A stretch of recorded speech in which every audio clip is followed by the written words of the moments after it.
The dust on his sandals is the color of the road he has not yet chosen. Late summer, somewhere east of the old Tokaido, the year does not matter.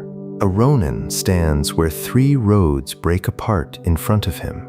He has not eaten in 2 days. He has no coin. He has no lord.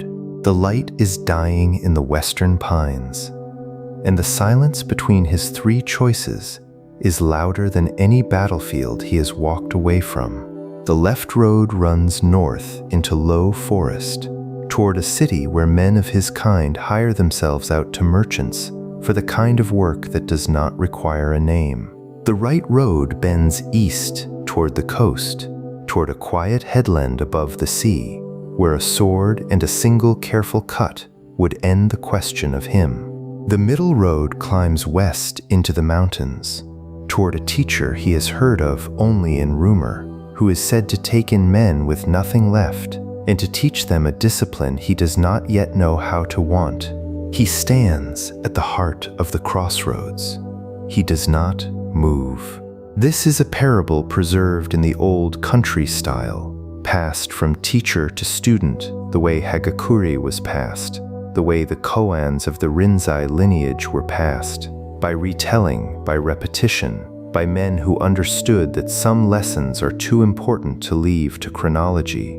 The ronin's name in the telling is Sozin. The road has no name. The choice is the only thing in the story that matters, and the choice is the one you yourself have stood inside, on a night you have likely worked very hard to forget.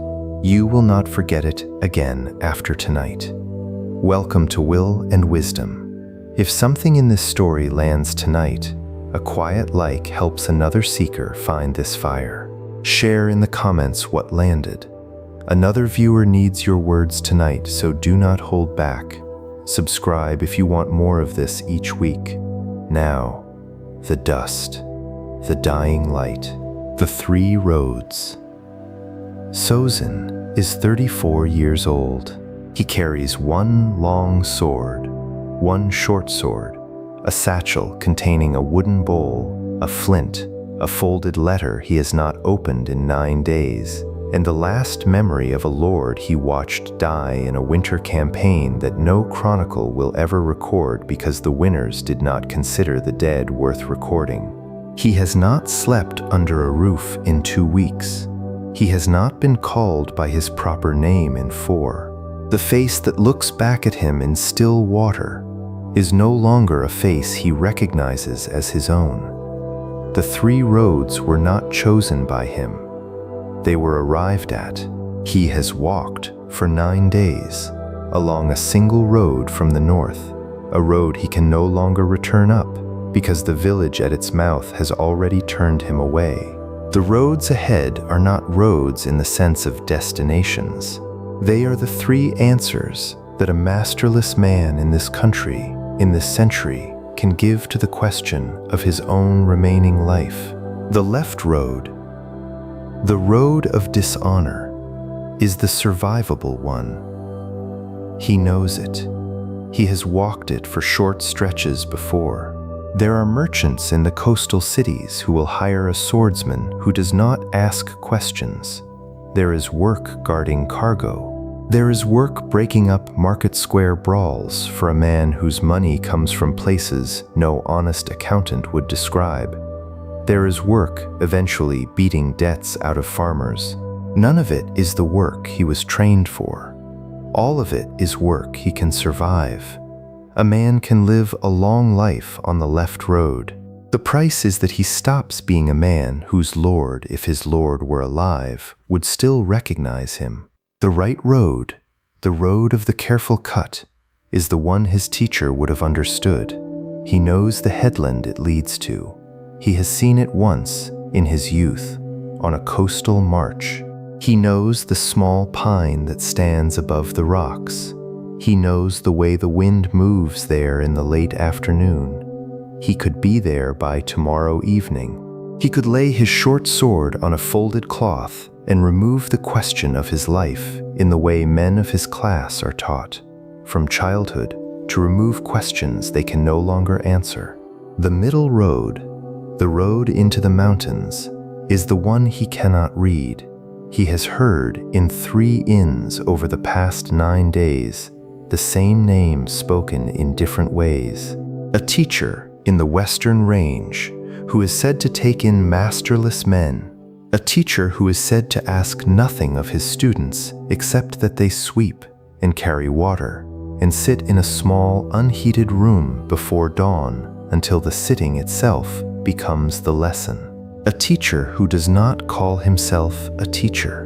A teacher who, the innkeeper Nakata said 2 nights ago, has been there for so long that the local people speak of him the way they speak of the mountain, without affection, without expectation, with the steady acknowledgement that he is part of the weather. Sozin does not know if the teacher is real. He does not know if the road, in fact, leads to anyone at all. He has been told it does. He has been told it doesn't. The innkeeper Nakata, who fed him a bowl of millet 2 nights ago and asked for nothing in return, had spoken of the Western teacher with the curious carefulness of a man who half believed the story himself. Nakata had said that he had served 2 travelers in his lifetime who claimed to be coming down from the mountain. Both of them, Nakata had said, had eaten quietly. Both had paid in copper that was older than the current coinage. Both had left at dawn without saying where they were going next. Nakata had not asked. Nakata had said, with the slow honesty of innkeepers in that country, that he did not know whether the 2 travelers had been students or were dreams the road had given him. He had simply fed them and let them go. He has been told by others that the men who set out for the Western Range and never came back may have found the teacher, or may have been eaten by the winter, or may have changed their minds halfway and walked into a village under a different name. The road into the mountains is the road whose end he cannot see.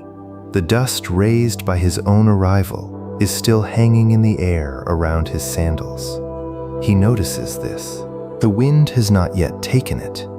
The day has been long enough and dry enough that his last few steps are still readable on the ground behind him. He looks down at the dust for a long moment, and the dust holds the shape of where he has come from, and the 3 roads ahead hold the shape of where he might still go. He puts his hand on the hilt of his long sword. He takes it off again. He kneels. He does not pray. He sits instead in the center of the crossroads, the way one sits at a fire that has not yet been built. He puts his satchel down. He puts both swords across his lap, scabbarded, parallel. He breathes. The light leaves the western pines slowly. The first star comes out in the eastern third of the sky. The dust settles, at last, around his sandals. The wind that has been moving along the left road dies. The wind that has been moving along the right road dies. The wind on the mountain road does not. It moves down to him as a thin, steady breath of cooler air from the higher country, and he notices that it is the only one of the 3 winds that is still alive. He does not yet take it as a sign. Listen now to what Sozin is actually doing. This is the part the parable lingers on, and the part most retellings get wrong. A man at a crossroads is not, in the country lineage, choosing between 3 roads. He is choosing between 3 versions of himself. The left road does not lead to a place. It leads to a man. The right road does not lead to a headland.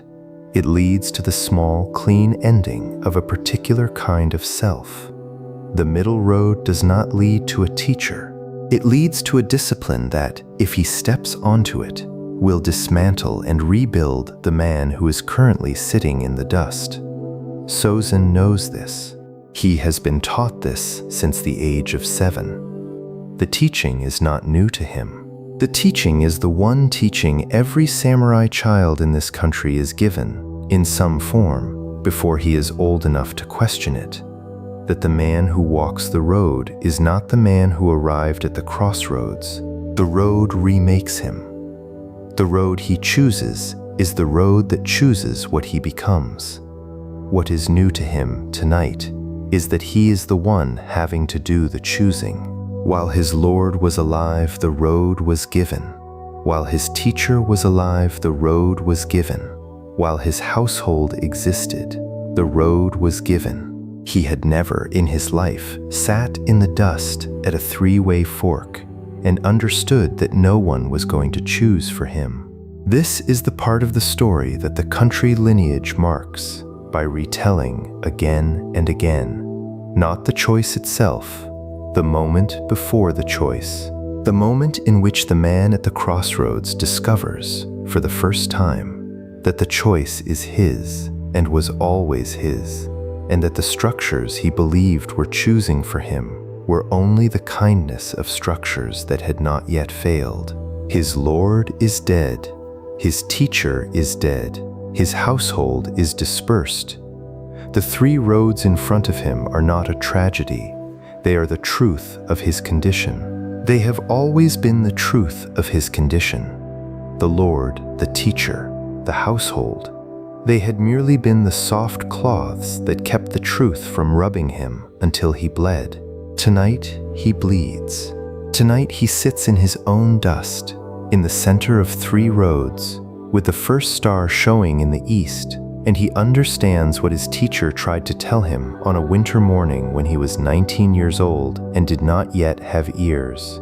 His teacher had said, "The day will come when the road is in front of you, and no one is behind you, and you will discover that the man who was going to walk the road was the man who chose it. There is no other road. There is no other man." He had nodded then. He had not understood. He had thought it was the kind of poetry that old men make when they want their students to remember them after they are gone. He had not heard the steel in it. The steel in it was, at some point you will discover that direction is not given by the road. Direction is given by you, or it is not given at all. He hears it now. He hears it for the first time. The way one hears the wind one has been standing inside for an hour. He hears it the way a man hears the second sentence of a koan he had been hearing the first sentence of for 15 years. He stands up. He does not yet choose the road. He stands first. The dust falls from his cloak. The two scabbarded swords settle against his hip. He looks at the left road. He looks at the right road. He looks at the middle road. He breathes the cooler air that is still moving down from the mountain. He does not speak. There is no one to speak to. He notices, with the clear calm of a man who has finally agreed to be present in his own life, that the three roads are not equal. They have never been equal. He had been treating them as equal because the equality of the offer was the way his terror had been organizing them. Three roads, three lives. Choose one. The framing was the framing of the panic, not the framing of the country lineage. The country lineage does not frame the choice this way. The country lineage frames it this way. Of the three roads, one is the road that returns you to your own first promise to yourself. One is the road that releases you from the question by ending the questioner. One is the road that makes the questioner survivable, but no longer recognizable to himself. Only one of those three is a direction. The other two are exits. A man who chooses an exit is not choosing a direction. He is choosing to end the asking. The left road ends the asking by lowering the asker until the asking no longer matters. The right road ends the asking by removing the asker. The middle road does not end the asking. The middle road is the asking. The middle road is the discipline of carrying the question into a country he has never seen, under a teacher he has never met, with no guarantee that the country is real or the teacher is alive. He looks at the middle road for a long time. He does not yet take a step. The country lineage that preserves this parable, and there are several lineages, and they do not all tell it the same way, agrees on one detail, that Sozin, at this point, does not move.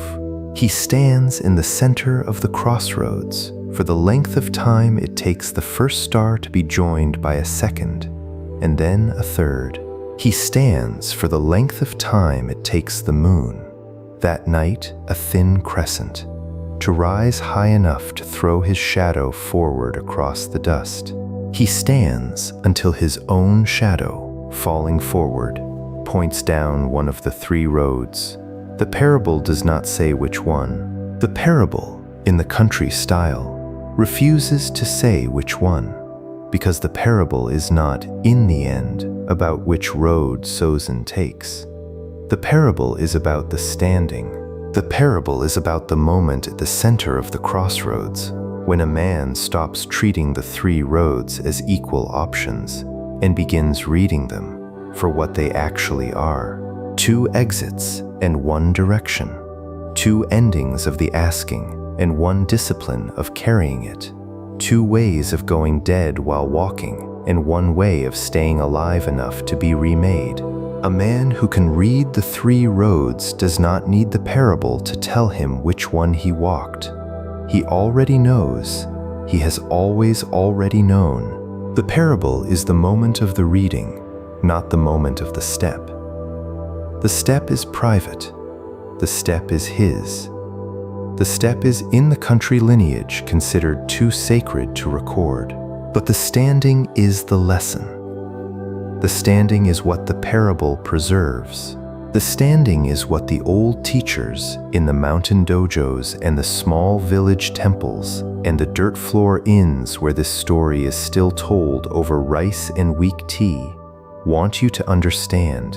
A man at a crossroads who can stand long enough to read the three roads is already, by the standing alone, a man who has begun to walk the middle road regardless of which road his feet eventually take, because the standing is the discipline. The standing is the asking carried. The standing is the moment in which a man stops asking the road to choose him and begins, instead, choosing the road. We are going to leave Sozin for a moment, standing in the dust. We will come back to him.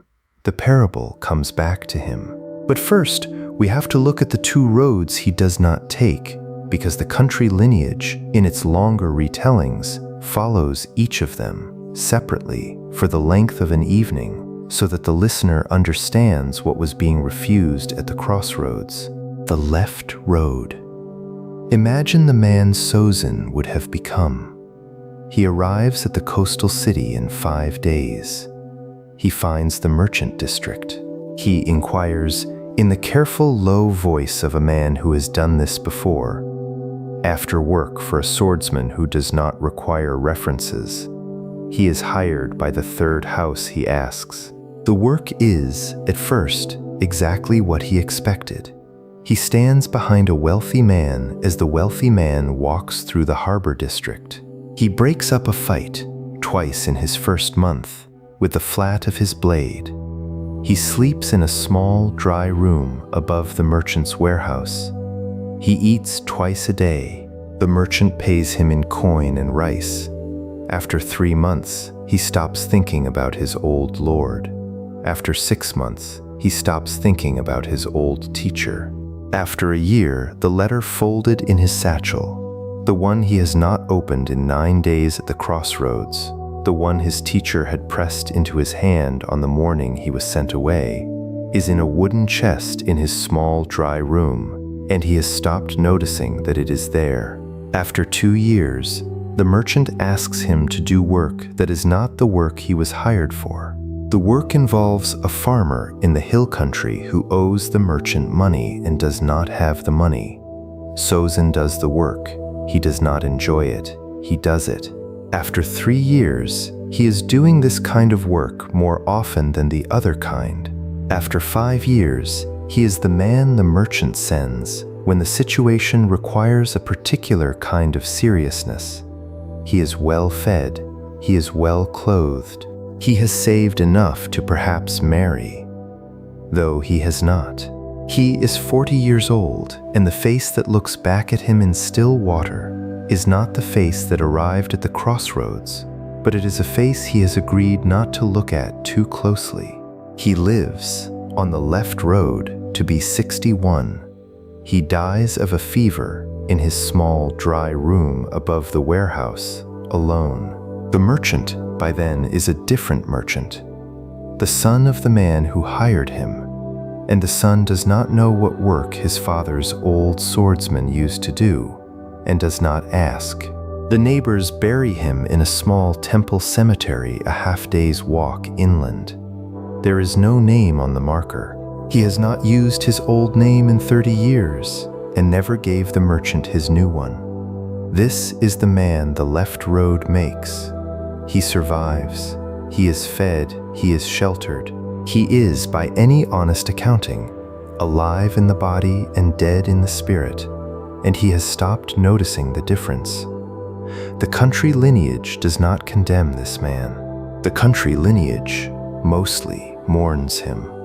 He could have been Sozin. He chose instead to outlive Sozin by killing him quietly over a course of years. The right road.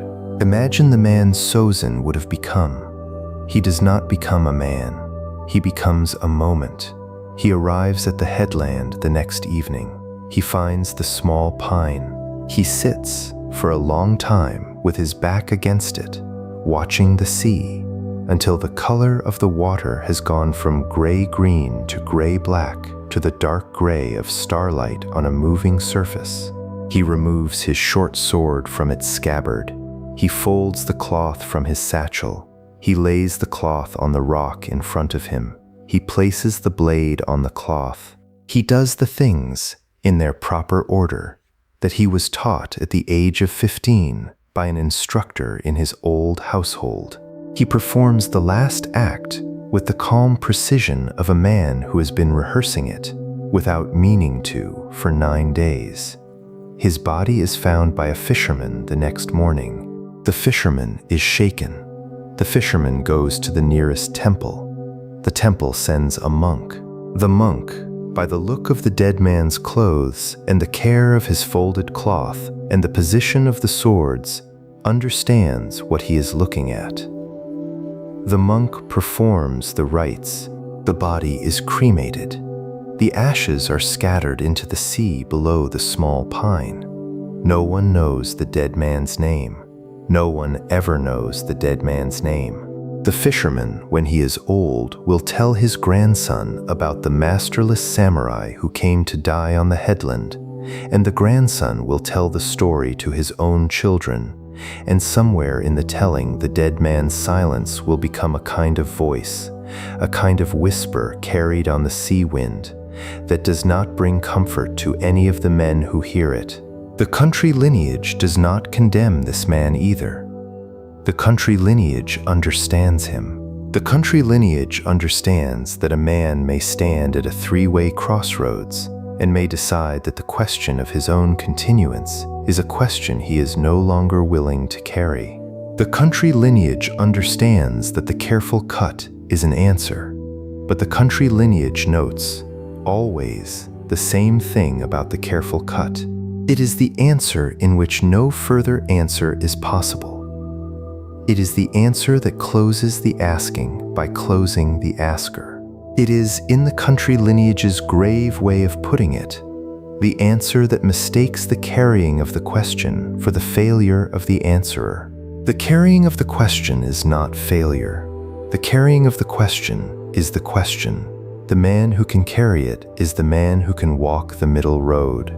The man who cannot carry it walks one of the other two. And so we return to Sozin, standing in the center of the crossroads, the moon high enough now that his shadow is falling forward, the cooler air from the mountain road still moving down to him as a thin, steady breath. He does not, in this telling, say anything aloud. He puts one hand on the satchel at his hip. He takes the folded letter out. He unfolds it. He cannot read it in this light, but he does not need to. He knows what it says. His teacher had written it on the morning he was sent away from the household. It is short. It is in the country style, a single sentence preserved without ornament.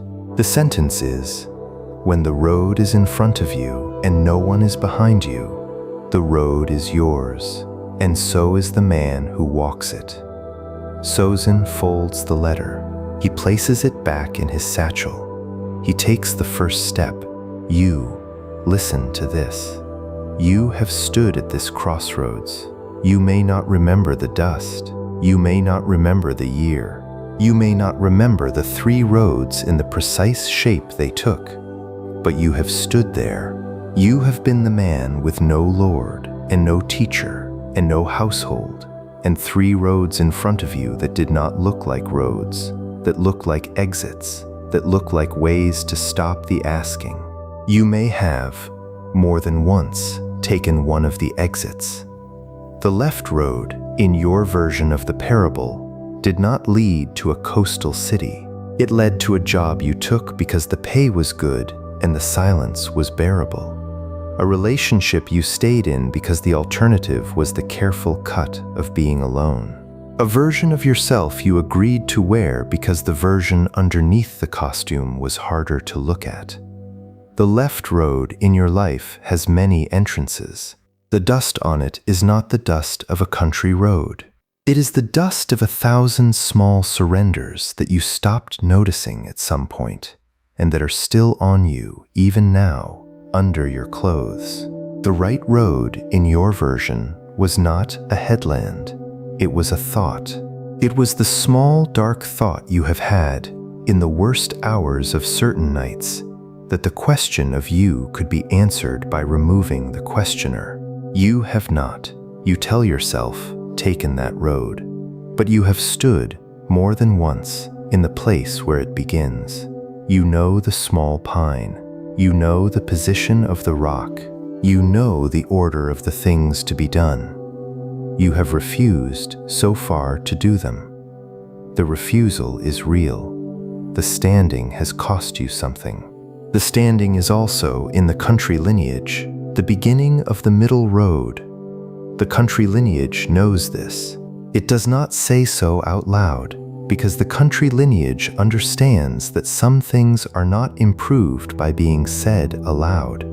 But it knows, and so do you. The middle road in your life is the one you cannot see clearly. It is the road that asks you to keep carrying the question, even after you have run out of confidence that the question can be carried. It is the road that asks you to walk into a country you have never seen, toward a teacher you have never met, with no guarantee that the country is real or the teacher is alive. It is the road that does not promise to remake you. It is the road that demands you be remade and does not say in advance what the remade man will look like. It is the harder road. It is the only direction. This is the lesson of the country lineage. This is what the parable preserves. Direction is not given by the road. Direction is given by you, or it is not given at all. The left road and the right road are not directions. They are endings of the asking. The middle road is the asking carried. The man who can carry the asking is the man who walks the middle road. The man who cannot walks one of the other 2. And the country lineage, with its long memory, has watched both of those men walk away from the center of the crossroads many times, and has watched them in the country style with the grave attention reserved for what cannot be prevented. But the parable preserves the standing. The parable preserves the moment in which Sozin, in his dust, in his hunger, in his exhaustion, did the only thing that the country lineage considers a victory. He stood long enough to read the 3 roads. He stood long enough to see that 2 of them were exits and 1 of them was a direction. He stood long enough to take the letter out of the satchel, in the moonlight, and to remember that direction is given by Him, or it is not given at all. He took the first step. The country lineage does not say where. The country lineage refuses to say where. The parable, in its discipline, ends at the step. But the standing is the lesson. The standing is what you carry home from this fire. Carry it. Tomorrow morning, you will sit up in your bed and you will be at a crossroads of your own. Smaller, less obvious.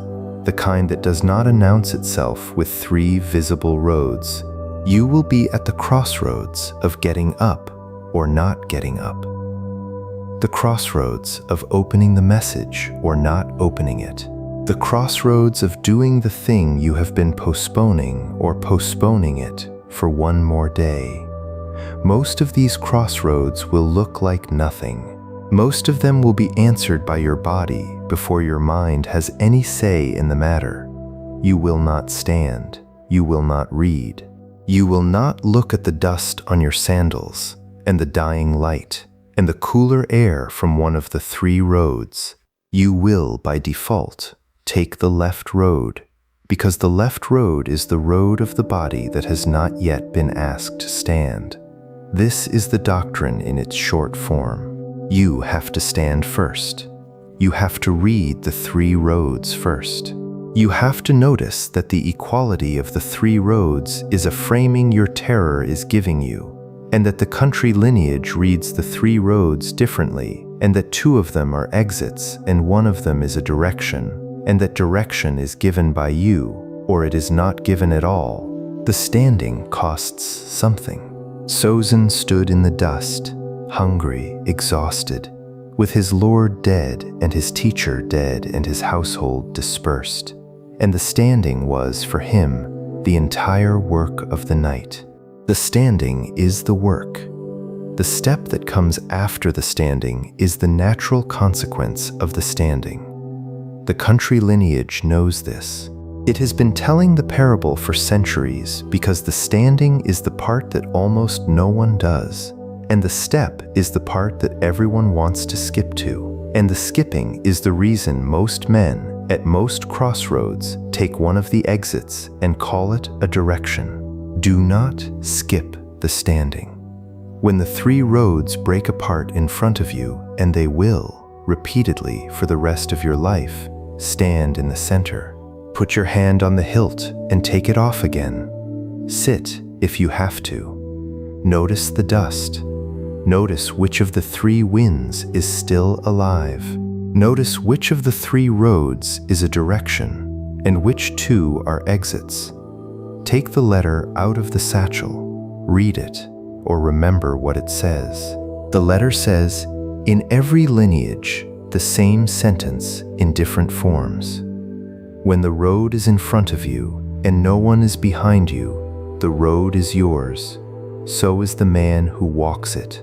The man who cannot name where he came from cannot read where to go. The man who can name where he came from has already taken the first step on the middle road before his body has moved at all. Sozin took the step.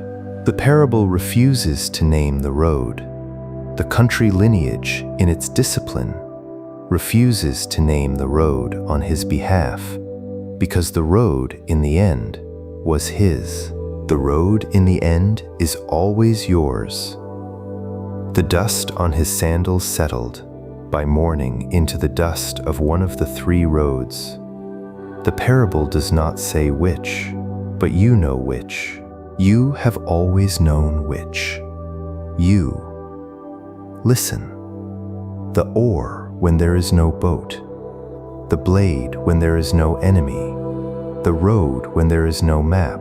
The standing when there is no one behind you. This is the country lineage.